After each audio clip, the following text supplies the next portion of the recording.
તારીખ 29 નવેમ્બરના રોજ ભુજ ખાતે કલેક્ટર સાહેબને બહુજન આર્મીના સ્થાપક દ્વારા આવેદનપત્ર પાઠવવામાં આવ્યું। મીઠા પોર્ટમાં રહેતા 100 વર્ષથી રહેણાંકોને જગ્યા ખાલી કરવાની નોટિસ આપવામાં આવી।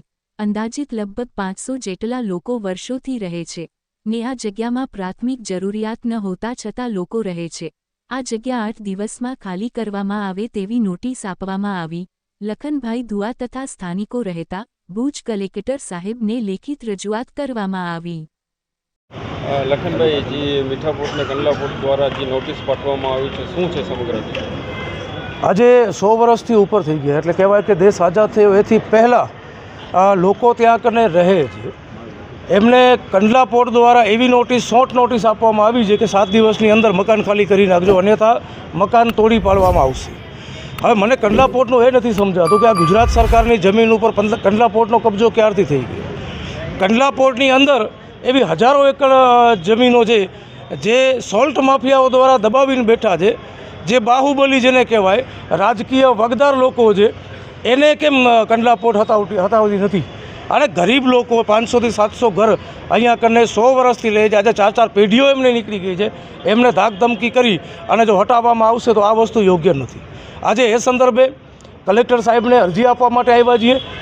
આ લોકોને મકાન આપો અથવા અહીં જ રહેવા દો। જે અહીંયા કને આપણે જોવા જઈએ, હું પોતે પરમ દિવસે ત્યાં કને ગયો, લાઇટની સગવડ નથી, પાણીની સગવડ નથી, ગટરની સગવડ નથી। આજે બેઝિક સુવિધાઓ જે બંધારણમાં આપેલી છે, મૌલિક અધિકાર છે ભારતના દરેક નાગરિકનો, એ મળતું નથી। છતાંય પણ આ લોકો 100 વર્ષથી અહીંયા કને રહે છે। આ દેશના નાગરિક છે, કોઈ બહારથી વિદેશથી નથી આવ્યા।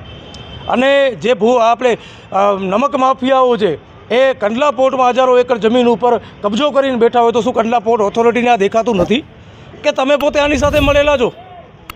એક શરમજનક બાબત કહેવાય કે ગરીબ રોજનું કમાઈને રોજ ખાવાવાળા લોકો છે, એ લોકોને તમે દબાવી અને નોટિસો આપીને એમના મકાન ખાલી કરાવો છો। શરમજનક બાબત કહેવાય કંડલા પોર્ટ ઓથોરિટી માટે। હું આમની સાથે જ હું અને જરૂરત પડશે તો સમગ્ર મારી ટીમ આમની સાથે આવી જશે।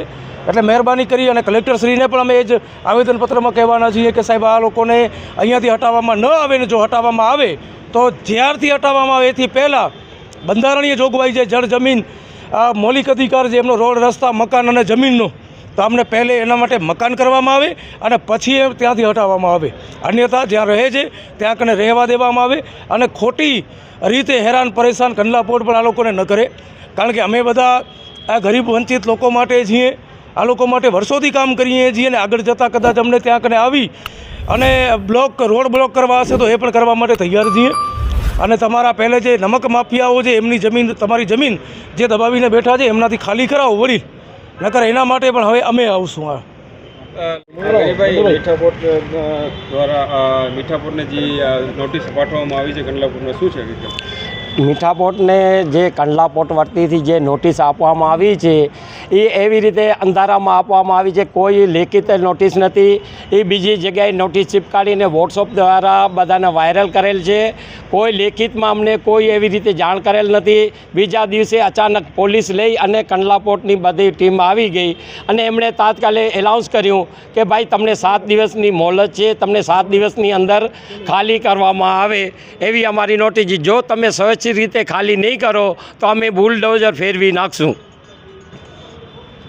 આ નોટિસ કોઈ આગેવાનને આપવામાં આવી હતી કે એમને? ના, મીઠા પોર્ટના કોઈ આગેવાનને આ નોટિસ આપવામાં નથી આવી, નથી કોઈ વ્યક્તિઓને આપવામાં આવી। એમણે કંડલા પોર્ટના કોઈ વ્યક્તિને એવી રીતે બાઇક ઉપરથી જ કંડલામાં ત્યાં નોટિસ ચીપકાડી ત્યાંથી વોટ્સઅપ ઉપર બધાને વાયરલ કરેલ છે। અમને કોઈ લેખિતમાં આપવામાં નથી આવેલ। તમારી માંગ શું છે? અમારી માંગ એવી છે કે જે જગ્યા ઉપર અમે રહીએ છીએ ને એ આજથી 102 વર્ષ થઈ ગયા છે જે જગ્યાએ રહીએ છીએ, બરાબર। એમાં એ જે જગ્યા છે એ રાજ્ય સરકારની છે ને અમને નોટિસ આપી ગયા છે કંડલા પોર્ટવાળા, જે કેન્દ્ર સરકારમાં આવે છે। એકચ્યુઅલી એમનો કોઈ રાઇટ જ નથી બનતો કે અમને નોટિસ આપી શકે।